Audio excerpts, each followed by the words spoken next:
الجبرے کا ایک قاعدہ ہے کہ نفی جب نفی سے ضرب کھائے تو حاصل ضرب جو ہے وہ جمع آتا ہے. نفی جب نفی سے ضرب کھاتی ہے تو جواب جمع کی صورت میں برآمد ہوتا ہے. جو مرنے سے پہلے ہی اپنے آپ کو مار بیٹھے، اپنے آپ کو ختم کر بیٹھے، تو جب موت آئی تو ان کی موت کو موت آئی تو وہ عین حیات بن گئی.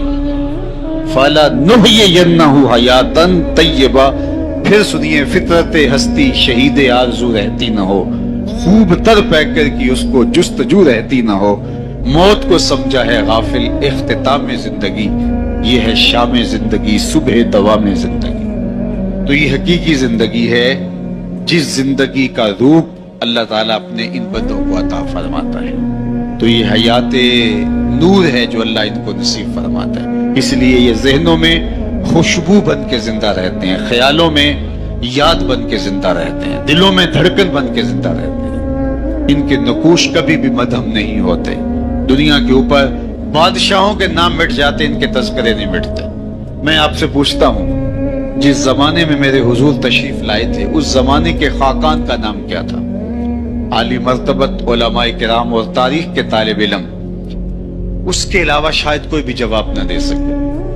اچھا میں پوچھتا ہوں، جس زمانے میں میرے حضور تشریف لائے تھے اس دور کے کیسر کا نام کیا تھا؟ اس دور کی سپر طاقت کا پاورفل حکمران. لیکن آج اس کا نام بیان کرنے سے بہت سارے لوگ قاصر ہو گئے. چلو میں نے پوچھا کہ اس دور کے کسرا کا نام کیا تھا، تو انگلیوں پہ گنے جا سکتے ہیں جو اس زمانے کے کسرا کا نام جانتے ہیں. اس دور کی دوسری بڑی سپر طاقت کے حکمران کسرا ایران کا نام زمانہ نہیں جانتا، بلکہ 150 حکمران اس خاندان کے تخت نشین ہوئے. 3150 سال ان کا دور حکومت. لیکن شاید اس بھری مجلس کے اندر چند ایک لوگوں کے سوا کوئی بھی نام نہ بتا سکے. لیکن اگر میں اس مجلس میں ڈھونڈ کے سب سے کم عمر کے بچے سے پوچھوں کہ میرے حضور کے مؤذن کا نام کیا تھا، تو وہ سر اٹھا کے بلال حبشی کا نام لے گا یا نہیں لے گا؟ یار اس دور کی سپر طاقت کے حکمران کا نام تو زمانے کو یاد نہیں ہے.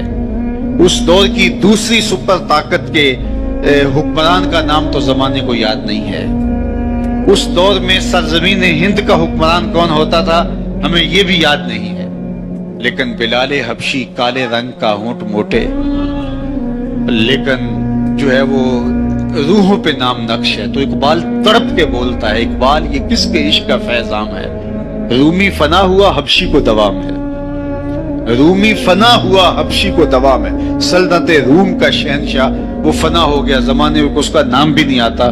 لیکن بلال حبشی کا نام آج بھی دھرتی کے اوپر بھی زندہ ہے، عرشوں پہ بھی زندہ ہے.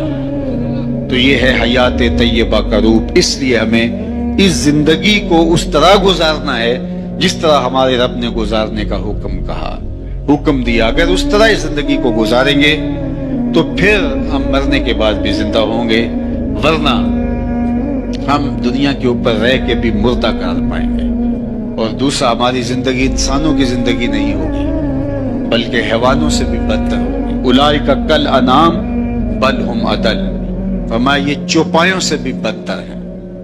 یعنی انسان ہیں، اشرف المخلوقات کہلاتے ہیں، ہوش و حواس، فہم و ادراک، بولنے کہنے کا سلیقہ سب موجود ہے، لیکن مقصد زندگی سے غافل ہونے کی وجہ سے چوپایوں سے بھی بدتر ہے.